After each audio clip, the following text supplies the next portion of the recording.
Hello, I'm Caroline Marcus, Kids in Museums Training Consultant. As part of the training that I've delivered, organisations often talk about internal barriers that they experience when starting to organise a takeover event. These include staff time, how to recruit groups, funding and advocacy. So let's look at these more closely. Firstly, staff time. As I mentioned in the external issues section, time can also be an issue for your partner. It's important to start thinking about your event as early as possible.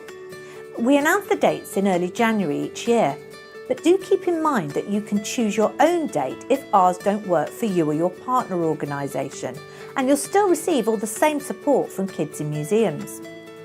In the next section, we'll explore the different types of takeovers you can do, but we're not prescriptive about the size or scope of your takeover.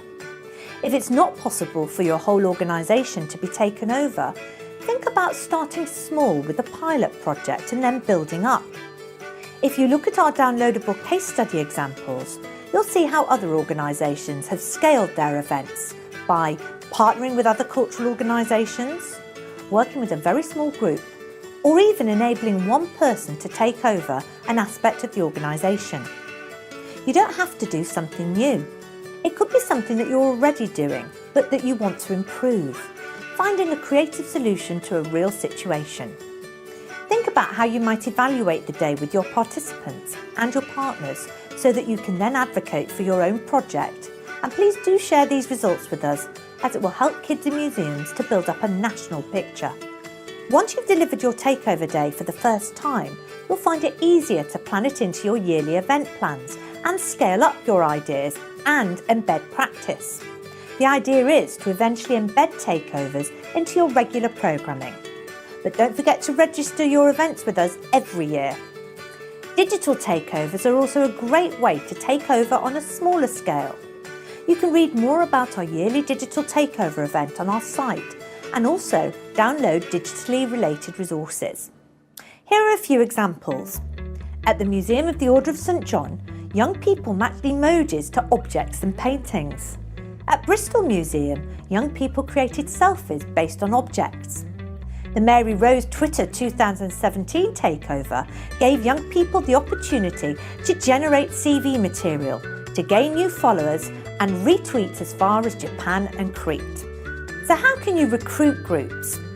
Well, we talked about this in the External Barriers film and have resources on our site which specifically explore how to reach a number of different groups and the best way to do this. Funding. We've created some advice which you'll find in our resource section about funding that you or your partner organisation can apply for. It's possible, for example, to fund transport costs and refreshments.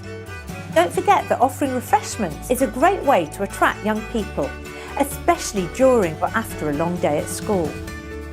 Some funds might be accessible to your partners rather than your organisation, and we have guidance about this in our resources section. Regarding advocacy, often particular teams, staff or volunteers are responsible for working with children and young people. Sometimes getting other staff members on board for takeovers can be difficult, so we've created an advocacy film presented by our Chair of Trustees, Emma Jane Avery, which outlines both the internal and external benefits for taking part as an organisation. You can share this with your colleagues, including senior management, and encourage them to take part. You can also watch a case study film about how other organisations have overcome internal barriers. Many thanks for watching.